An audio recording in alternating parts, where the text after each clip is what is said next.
qui m'inspire est la beauté des humains, comment nous faisons face à l'adversité, la force des humains.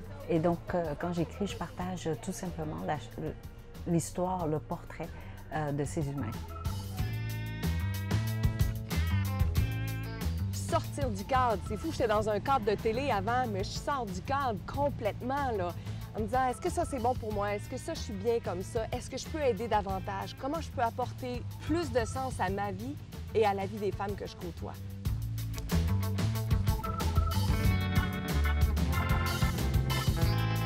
Plutôt de dire, voici les ressources pour vous aider dans votre faiblesse. J'aimerais qu'on change le modèle puis qu'on dise, voici les ressources pour vous aider à développer vos forces. Je pense que c'est notre responsabilité de regarder un peu autrement. Alors, si les quartiers ont besoin de quelque chose d'autre, est-ce qu'on est capable d'utiliser nos édifices pour leur rendre service?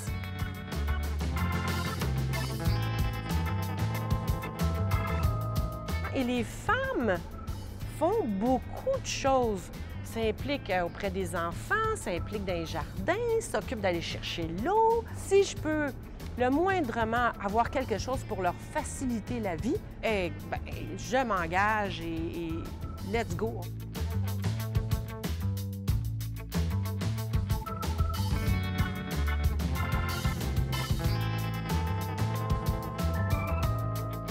Moi, je me souviens d'avoir été dans des congrès où il y avait très peu de femmes et où je me disais, j'ai ma place ici, puis je vais la prendre au même titre que n'importe qui. Et je suis très fière, moi, à travers les années, d'avoir créé beaucoup de docteurs féminines. J'ai formé beaucoup de femmes en sciences. When you think about the successes of Madame Curie, at such a time when there was no women in science and the strength she must have had, I mean, if you really feel strongly about what you're doing, it overrides all the other stuff. You become the voice you want.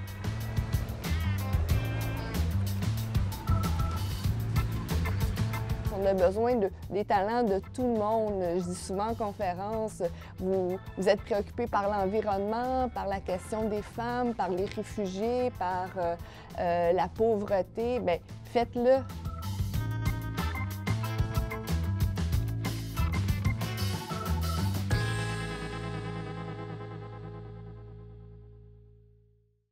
OK, alors Anouk et Dominique, c'est votre bénévolat qui commence ce soir. Alors, vous allez me suivre au pas de course? Oui. OK? Oui, ça, les napkins, bien, on a des napkins blanches. On a 3 bols. Donc, bien, t'as sel, poivre, sucre que tu mets là-dedans. Je suis née à Montréal en 1962, un jour très froid de l'hiver, le 23 février. OK?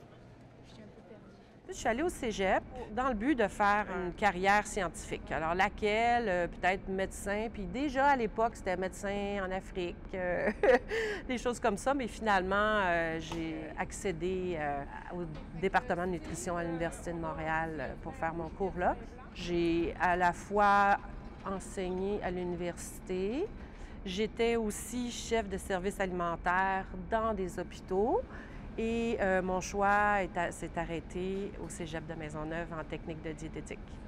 Bien, c'est vraiment joli, hein? Tout en couleur comme ça, là. C'est vraiment très joli. Bravo. Alors, j'ai monté un projet. Ça m'a pris 1 an. J'ai amené avec moi des étudiantes en technique de diététique et on se rendait donc en avril 2008 au Burkina Faso rencontrer cette coopérative de femmes qui faisait à la base du beurre de karité, mais parallèlement de la confiture de karité. Et c'est là que je suis tombée en amour, je pense, avec ces femmes-là, cet environnement-là, et j'ai vu aussi les besoins de ces gens-là. Merci. Merci d'être avec nous. Merci de venir nous voir, de nous suivre, de nous supporter. Ça nous fait vraiment chaud au cœur. Ce projet-là, je crois sincèrement, sera durable. La mission principale est de faire des vergers à la base d'arbres fruitiers et des jardins communautaires, mais on va aller au-delà de ce concept-là. Nous, on veut faire un écosystème complet pour que le village puisse être autonome. Ce soir, il y a 2 choses qu'on va faire, entre autres. C'est le lancement du programme Famille humanitaire, qui est vraiment un jumelage des familles québécoises avec des familles de notre village qu'on parraine au Burkina Faso. Dans la famille humanitaire, les gens achètent des arbres ici et achètent des semences pour les jardins pour permettre aux gens d'avoir un futur, d'avoir de la verdure et d'avoir quelque chose à manger dans quelques semaines pour ce qui est du maraîchage. Ça, c'est quoi? Alors, mon premier projet avec Verger d'Afrique, c'était vraiment de créer une ceinture verte autour du village en plantant des arbres fruitiers. Et comme les fruits ne seront pas disponibles avant 3 ans, 2-3 ans, nous avons eu aussi l'idée de faire du maraîchage. Donc, il y a 50 petits jardins communautaires qui sont arrosés et entretenus par 50 femmes du village. Et l'autre élément, pourquoi on ramasse des sous, c'est pour financer Ingénieurs sans frontières qui va travailler à faire un forage à énergie solaire pour donner un accès à l'eau parce que c'est vraiment un endroit semi-désertique dans lequel ils vivent.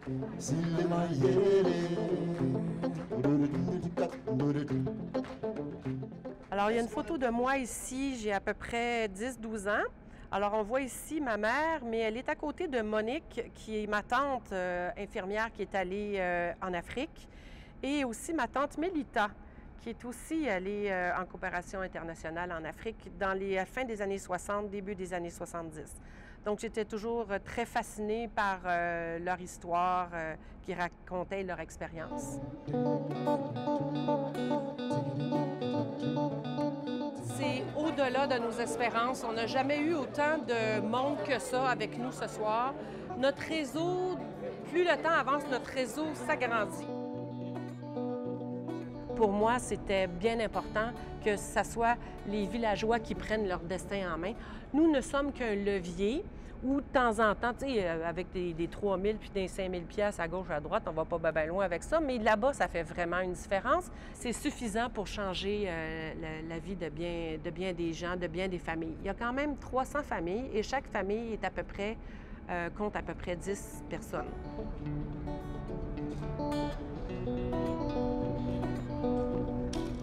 Ma plus grande contribution dans ce projet-là, je pense que c'est mon énergie et mon engagement. Je veux dire, je ne ferai pas de miracle, je suis à l'écoute, je vais regarder un peu les besoins.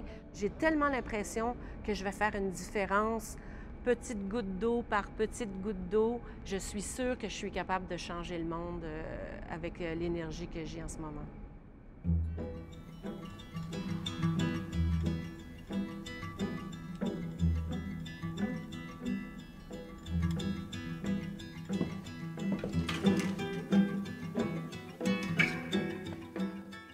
Je suis née à Sainte-Rose, à Laval, le 4 septembre 1967.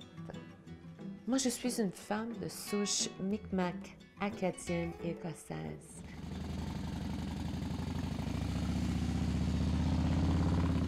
Mon papa, il disait toujours que nous étions des guerriers de la survivance, parce que c'était des peuples qui ont été déportés, des peuples qui ont été exilés.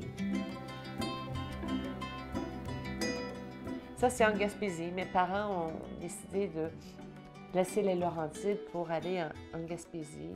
Et ça, c'est les serres, c'est les grandes serres. Ils étaient fournisseurs de fleurs pour le territoire. Puis mon père, il disait, ma fille, je vais toujours être heureux. Parce que moi, je donne la vie. À chaque fois qu'il plantait une graine, il donnait la vie. Tu ne peux pas être malheureux si tu crées la vie.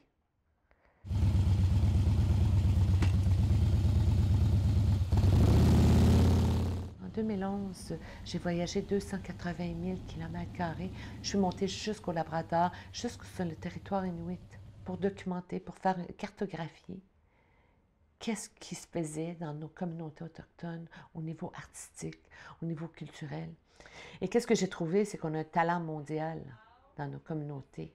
Il y avait besoin de représentativité qui se retrouve dans les centres urbains.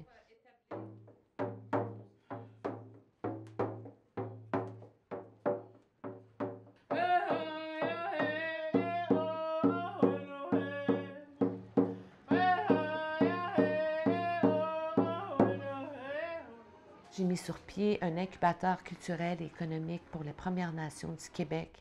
Et il y en a même du Canada qui se sont joints à nous. Ça s'appelle l'Espace culturel Ashougan, qui est sur la plage Jacques-Cartier. On produit les rendez-vous des arts métiers où on rassemble des artistes autochtones et allochtones ensemble pendant 3 jours pour créer des espaces sacrés de partage, d'échange de pratiques culturelles.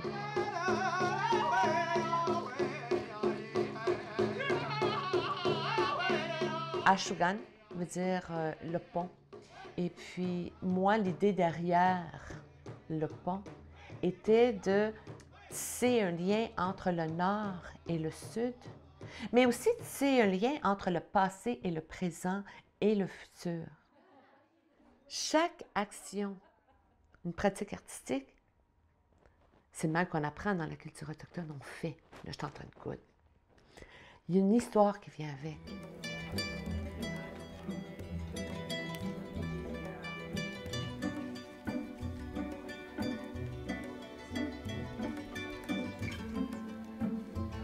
So between us then is peace, friendship and respect.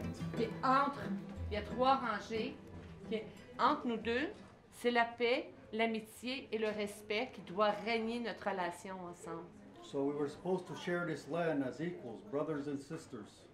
L'idée, c'était de partager le territoire égal comme frères et sœurs. Le tambour ici, c'est un tambour à eau. C'est par le partage de l'histoire et le savoir-faire qu'on maintient la tradition, qu'on maintient le patrimoine, qu'on maintient l'héritage de notre identité. Beaucoup de jeunes autochtones aujourd'hui souffrent d'une perte identitaire. Donc, le travail qu'on fait, que je fais avec les jeunes, c'est un travail d'inspiration, c'est un travail d'éveiller à l'intérieur d'eux cette mémoire cellulaire, cette mémoire historique, cette mémoire culturelle qui ne disparaît pas, elle est tout simplement endormie. Puis il faut juste réveiller, laisser la place pour qu'ils s'expriment.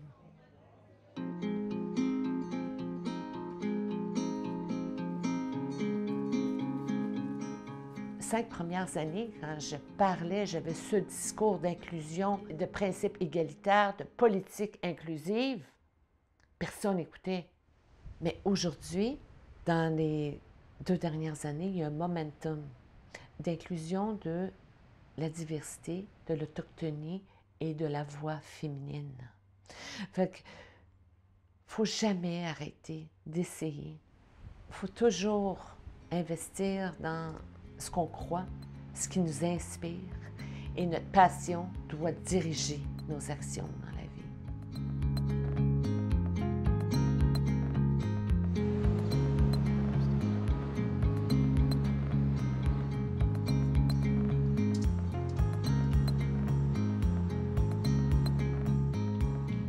Ça, c'est mon bureau. Ça, c'est où qu'on travaille ici. On fait beaucoup de brainstorming et le design de plusieurs de nos projets. On est très inspiré par nos livres et nos œuvres d'art. Pour moi, je pense que les arts, la culture, c'est la colle qui met les personnes ensemble. Alors pour nous, dans tous nos édifices, c'est très important qu'on inspire et on fait la promotion de les arts et la culture. Tous les peintures dans cet édifice et dans les autres bureaux qu'on a dans les différents édifices, on fait la promotion des artistes qui sont nos locataires. We're trying to get them involved at the building. Okay. So you need to help me close the deal here. Oh boy, okay.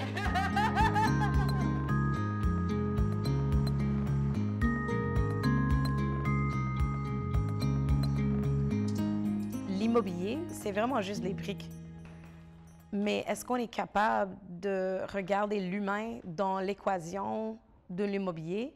Parce que ça change complètement la façon qu'on peut faire la promotion immobilière. Je suis née en Allemagne en 1971.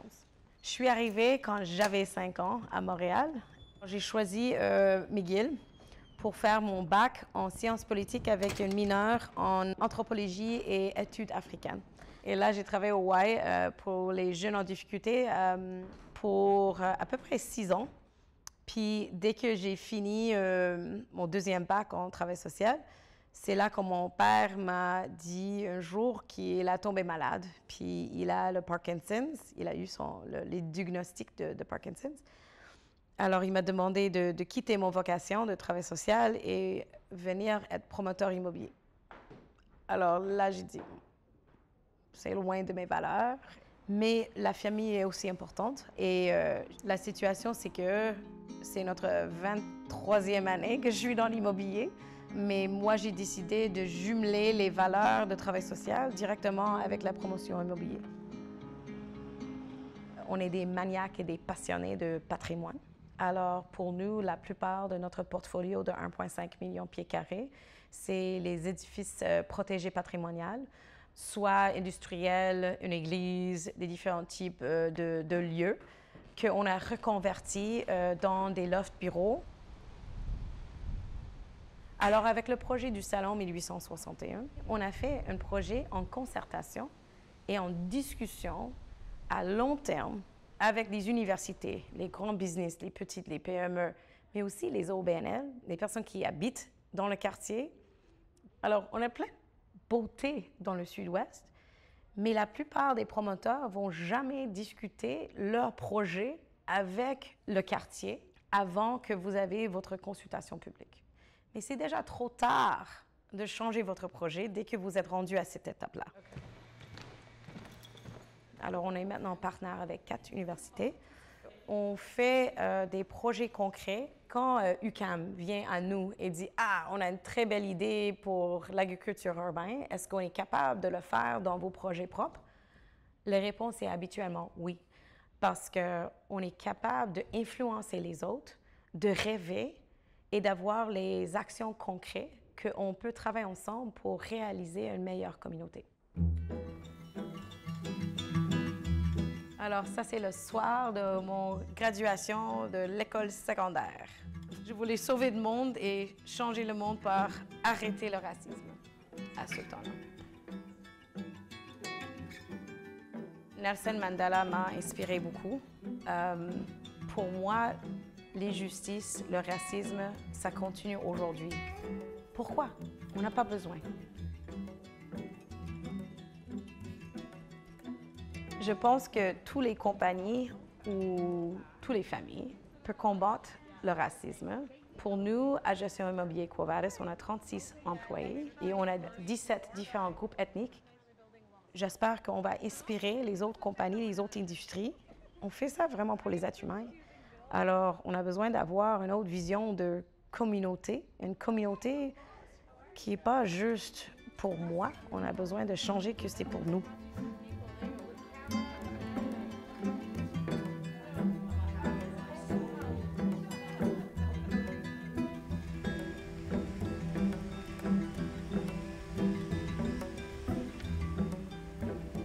Je suis née à Labrador-Cité en 1981, mais j'ai grandi à Fermont, là, juste à 30 km de là.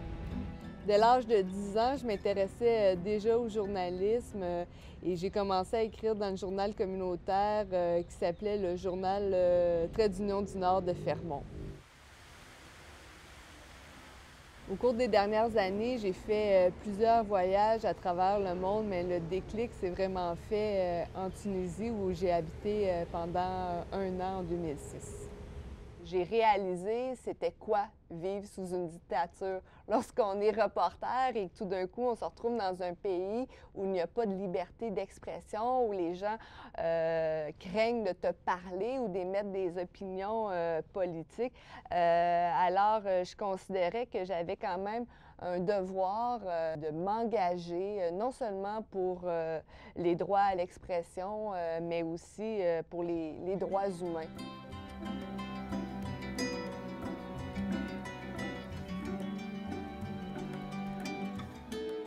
Je suis allée un petit peu plus tard là, du côté du Liban, de la Syrie.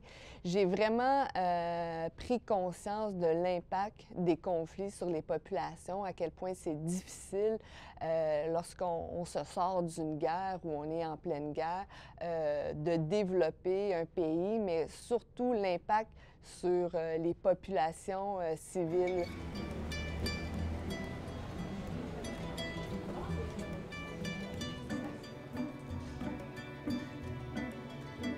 En 2013, j'ai commencé le projet Ils ont vécu le siècle, dans lequel je donne une voix aux témoins de l'histoire des hommes et des femmes qui ont assisté aux grands événements depuis la Deuxième Guerre mondiale jusqu'à la Syrie. Et mon but était vraiment de poser 3 questions. Dans le fond, quelles leçons retirent-ils de leur expérience? Qu'est-ce qu'ils pensent du monde d'aujourd'hui? Et aussi, quel message qu'ils voudraient laisser à la jeunesse? Parmi les témoins que j'ai eu la chance d'interviewer, on retrouve à la fois l'interprète de Mao, le petit-fils de Gandhi, l'avocat de Mandela, mais aussi des survivants de la Shoah, d'Hiroshima, mais aussi des gens qui étaient là lors du 11 septembre ou encore au tremblement d'Haïti. C'est vraiment un livre de mémoire avec lequel je fais maintenant une série de conférences pour rencontrer des jeunes, pour leur apprendre l'histoire, mais aussi pour faire connaître ces événements-là.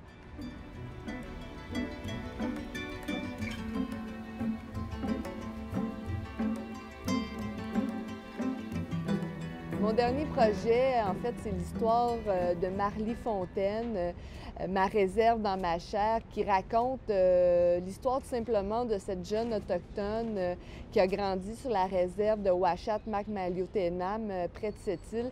L'histoire de Marly Fontaine m'a particulièrement marquée parce que Marly a décidé de faire tatouer son numéro de statut indien, son numéro de bande sur son avant-bras, un peu comme les Juifs dans les camps nazis. Marly exprime ce que les peuples autochtones vivent ou ont vécu dans le passé à partir des pensionnats jusqu'à aujourd'hui.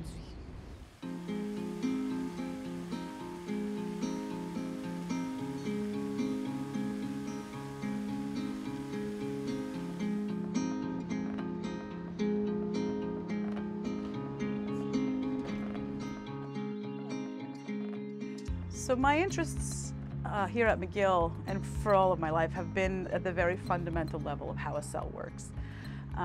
In my PhD time, I worked on an organelle called the mitochondria, which is the energy powerhouse of the cell. It's this amazing creature that used to be a bacteria like 2 billion years ago. So it has its own behavior, and it's very, very important for metabolism in 1,000 ways. Usually it takes, I would say, between 2 and 5 years to have a story, you know, which is like where you make a discovery where you've got a beginning, a middle, and an end, you know, and you send it, and it gets peer reviewed and rejected, and you send it again, and and then I changed a bit for my postdoc and learned about the rest of the cell and how the cell works. And then when I started my own independent career, my own lab, I went back to mitochondria and have been making lots of exciting discoveries along with the rest of the people in the world about how mitochondria behave.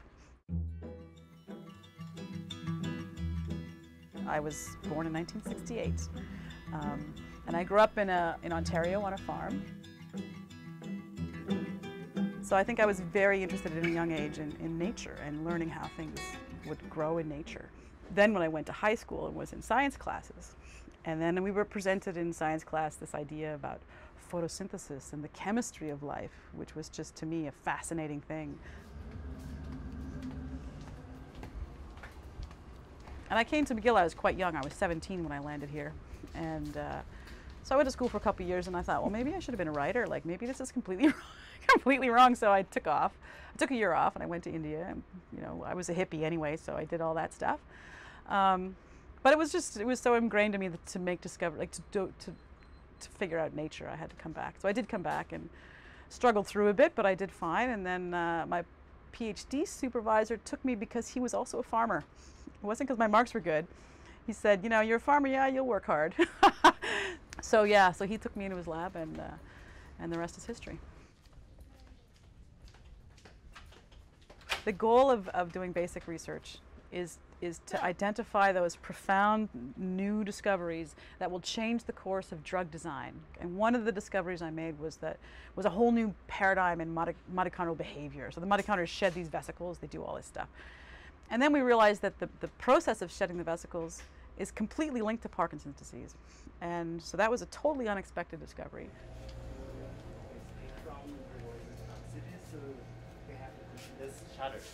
Well, I would say that one of the greatest thrills of being at my position as a scientist is working around young scientists all the time.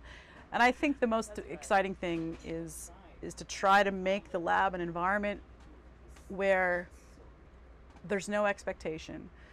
We don't know the answer. So keep your eye on that. It may not always be smooth, and it's a molecule that's doing something, yeah. Right?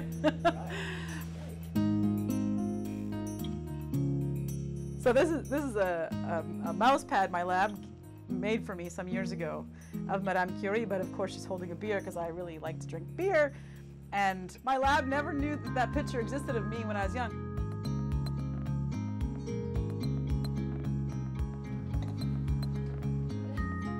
The objective in the collaborating is to try and be bigger than the sum of your parts, right? So I'm a basic cell biologist. I don't know that much about immunology or neurons and this sort of thing. So by working together, we hope that we can carve a path for targeted therapies that will make sense. My personal values as a scientist are always truth and integrity.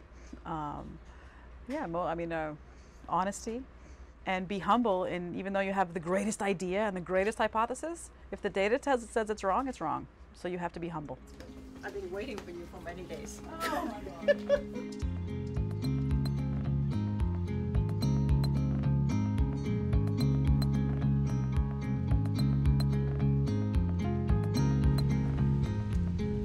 Je suis née à Joliette en 1973.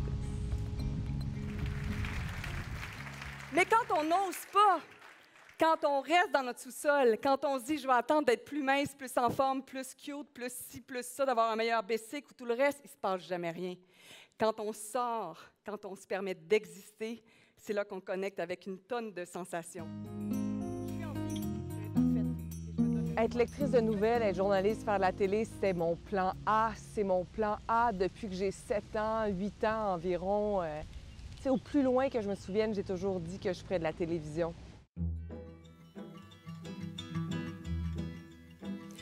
Je suis en vert, donc, et je suis ultra malheureuse.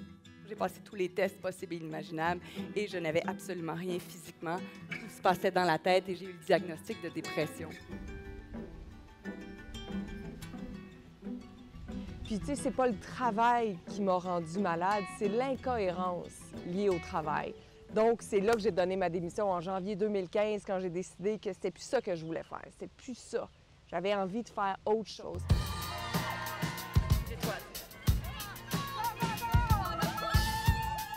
Les Merveilleuses, c'est un groupe de 35 000 femmes. Mon objectif quand j'ai créé ce groupe-là qui est sur Facebook, c'est juste de motiver les femmes à utiliser le sport comme puissant antidépresseur. On était 50 au début, puis je voulais amener ces femmes-là, les motiver à courir un 5 km. Puis je pensais que c'était pour être fini après ça, après cette course-là, puis que j'aurais touché peut-être le cœur d'une 50aine de femmes. Puis elles m'ont dit « mais non, tu peux pas arrêter ». Je suis comme « mais on va faire quoi? » Je sais pas, mais tu peux pas arrêter. Puis j'ai continué à parler de sport, à parler d'inspiration, à parler des hauts, des bas de la vie. Puis tranquillement, pas vite, c'est devenu un énorme mouvement.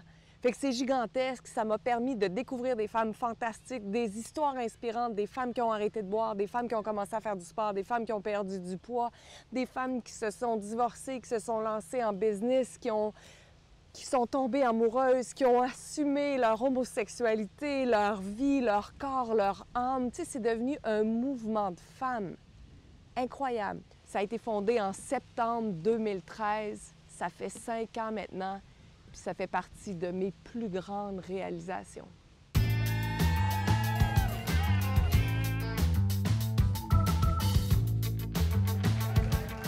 Vous savez pourquoi j'ai créé la journée Rockstar? C'est pour donner du pouvoir aux femmes.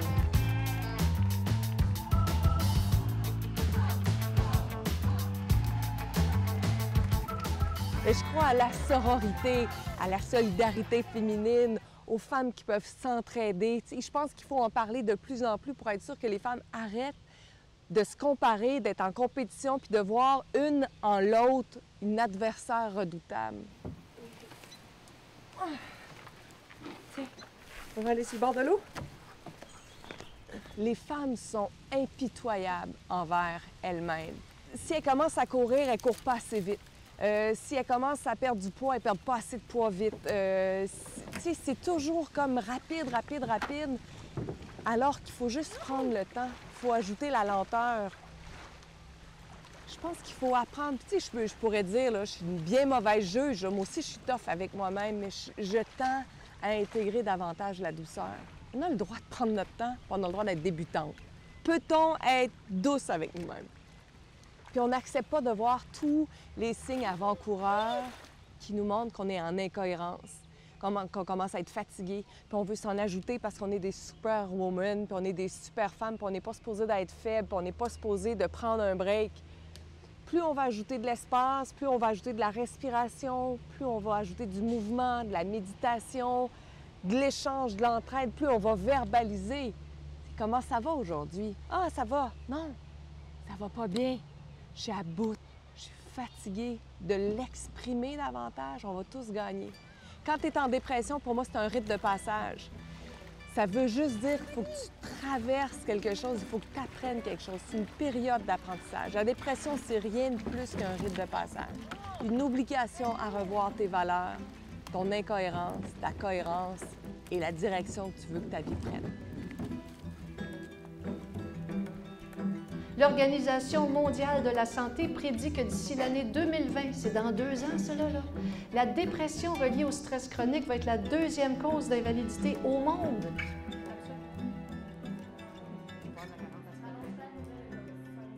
On a souvent peur des émotions négatives et c'est une erreur. Les émotions négatives, c'est la même chose que la douleur pour un cerveau. Donc, la première affaire, n'ayez pas peur des émotions négatives.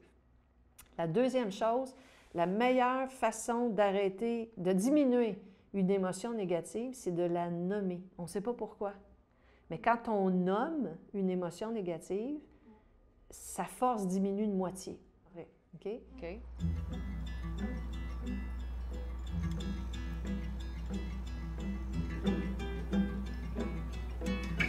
Bien, moi, je suis née à Sainte-Agathe-des-Monts en 1965, petit village des Laurentides.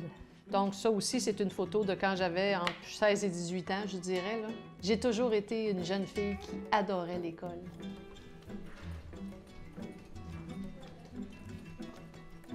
La personne qui a le plus orienté mon choix de carrière est un professeur au cégep qui, un jour, m'a donné un article scientifique à lire sur le cerveau. J'ai tellement aimé ça que j'ai demandé à l'orienteur du cégep de me dire quelles seraient les études que je devrais faire pour faire exactement la même chose que dans cet article scientifique.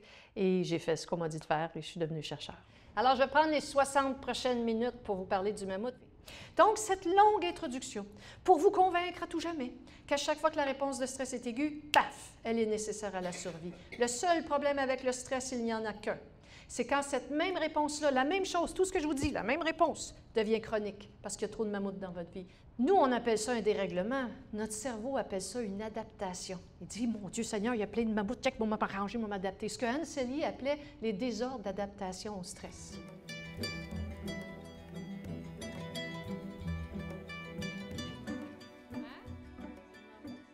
Bien, c'est supposé être un mammouth. En fait, c'est un éléphant, mais on a décidé que c'était notre mammouth avec notre programme Mon Fantastique Cerveau pour les enfants, notre programme Déstress et Progresse. Ça, c'est un guide qu'on a fait pour les... quand on teste les personnes âgées, on les stresse sans s'en rendre compte. Ça ici, c'est des professeurs de la petite école quand l'enfant rentre à la maternelle qui ont utilisé toutes nos connaissances sur le mammouth pour tout ça, pour aider les tout-petits qui arrivent à la maternelle pour rentrer correctement sans trop stresser. Et ça ici, c'est tous nos Mammouth Magazine à ce jour qu'on a publiés gratuitement pour le public. Ces découvertes-là, bien sûr, je les donne au monde scientifique pour qu'on continue d'avancer, mais je fais un pas de plus et je le transfère auprès du public parce que moi, je considère que ce sur quoi moi je travaille, c'est hyper important pour monsieur et madame tout le monde. Et donc, je me fais un devoir de transférer tout ce qu'on apprend aux gens du public le plus rapidement possible pour qu'ils puissent profiter des résultats de la recherche. De peur. Donc, les grands altruistes sont des super détecteurs de peur. Là, elle va s'intéresser à la lumière, cette région et elle va voir ce qui se passe avec les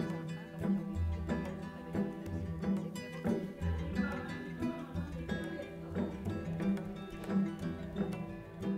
Il y a un plafond de verre en sciences au même titre que dans n'importe quel autre domaine, c'est-à-dire que comme femme, on va te pousser à développer, et à un moment donné, on va mettre un plafond là où tu pourrais le plus émerger. Et c'est ce qui a fait que je me suis jamais gênée pour partir de là où j'étais pour aller ailleurs où je pourrais évoluer encore plus. Et donc, ça prenait un certain culot. Et aujourd'hui, c'est beaucoup plus facile que dans mon temps pour les femmes, ça c'est clair. Ça prenait un certain culot, mais j'en ai beaucoup. Si vous ne perdez pas l'énergie mobilisée, elle va aller là, là, puis sur ceux que vous aimez. Dans le temps du mammouth, on la perdait, l'énergie mobilisée, right? On tuait la bête ou on partait à courir si elle était trop grosse. C'est assez dur de courir dans une voiture prise sur le pont Champlain. Le feeling que vous avez au volant, là, c'est l'énergie mobilisée, non dépensée. Bien, dépensez-la! J'ai donné beaucoup de conférences publiques, puis à la fin de mes conférences, j'ai toujours des gens qui viennent me parler de leur stress, de comment ils voient ça. Et à un moment donné, dans ma carrière scientifique, ça a comme changé et je pourrais dire que j'ai commencé à faire des recherches scientifiques sur la base de ce que le public me disait. Alors, le public va me donner la nourriture souvent dont j'ai besoin pour dire « Ah mon Dieu, OK, ça c'est intéressant comme problématique. » Et moi, je suis capable de faire la recherche pour démontrer si ça fonctionne ou pas. Et je vais faire la recherche et ensuite, je leur dis au public. Fait que comme ça, on travaille vraiment en boucle. J'ai besoin d'eux autant qu'ils ont besoin de moi.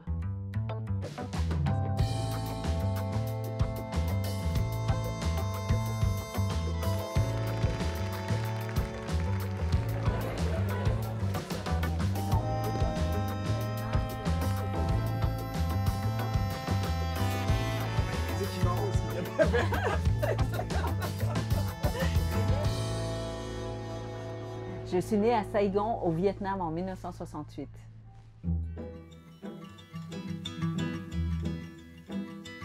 J'ai quitté le Vietnam à l'âge de 10 ans en tant que boat people. Le Canada nous a acceptés, on est arrivé ici et j'ai étudié en traduction d'abord et après en droit. J'ai travaillé quelques années comme avocate avant d'ouvrir un restaurant pendant 5 ans. Et puis pendant peut-être le dernier mois de la restauration, j'ai commencé à prendre des notes et ces notes-là sont devenues un livre. Et depuis 2008, je me consacre beaucoup à l'écriture et je voyage beaucoup aussi pour les livres parce qu'ils sont maintenant dans 27 pays et j'ai la chance d'être invitée souvent dans ces pays-là pour présenter pas seulement les livres, mais aussi la littérature québécoise. Dans le camp de réfugiés, quand on est sélectionné par un pays, comme nous, c'était le Canada, on a eu la chance d'être choisi, on était envoyé dans un camp de transition. Quand on est réfugié, on ne sait pas quand... Le temps n'a plus de sens comme tel parce qu'on ne sait pas quand est-ce qu'on mange, on ne sait pas si on va manger, on ne sait pas quand est-ce qu'on va sortir. Donc, il n'y a rien. Le temps est vide. Et puis aussi, dans ces espaces-là, c'est un no man's land.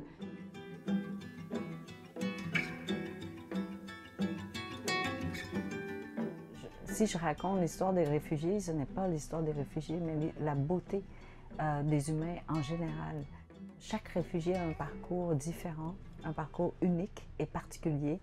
Et je les raconte parce que on réalise alors comment on est beau, comment on est fort, comment on est résistant et comment la vie nous offre énormément en fait. Les journalistes me demandent quel est votre rêve, est-ce que vous avez des rêves, en tout cas pour la suite des choses. Puis je vous dirais que depuis que je suis arrivée au Québec, j'ai plus de rêves, j'ai pas besoin de rêves. Tous les rêves m'arrivent bien plus vite que je suis capable de rêver. Et non, mais vraiment parce qu'il faut tellement de connaissances pour pouvoir rêver. Et vous voyez, j'avais jamais rêvé au prix du gouverneur général, par exemple, parce que je ne savais même pas qu'il existait quand j'ai commencé à écrire.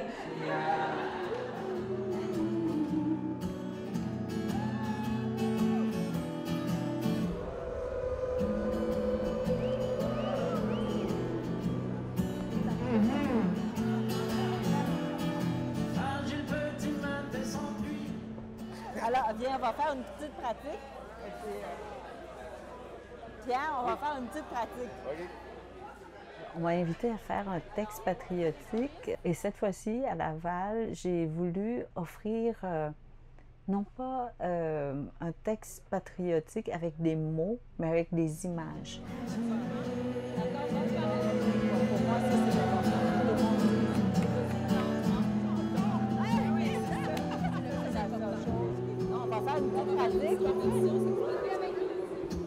C'est tellement beau à nous voir ensemble en tant qu'arc-en-ciel. Hein. C'est oui, toutes les nuances, toute la palette de ce que nous sommes. Et donc, je voulais montrer. Je voulais montrer le Québec et les Québécois. Du Vietnam. C'est une robe qui a été commandée par ma tante directement du Vietnam pour le spectacle de ce soir, donc bleu et blanc, le drapeau du Québec. Je m'appelle Kim Thuy et je suis québécoise depuis 39 ans et 3 mois. Je suis québécoise depuis 39 ans et 7 mois. Depuis 17 ans, 10 jours et 10h52 minutes. Moi, je suis québécoise depuis 31 ans et 9 mois. Nous sommes québécois depuis 75 ans et 6 mois. Ensemble, nous sommes le Québec. Je crois que dans la vie, quand on a le privilège d'être un peu plus équipé ou outillé, on a le devoir d'être la locomotive qui va tirer un autre wagon ou, voilà, ou sinon de pousser quelqu'un d'autre et de soutenir quelqu'un d'autre. J'ai été celle qui a été soutenue et donc quand je peux, ben, je soutiens à mon tour. Donc c'est peut-être, comment on dit ça déjà, donner au suivant que j'essaie de faire.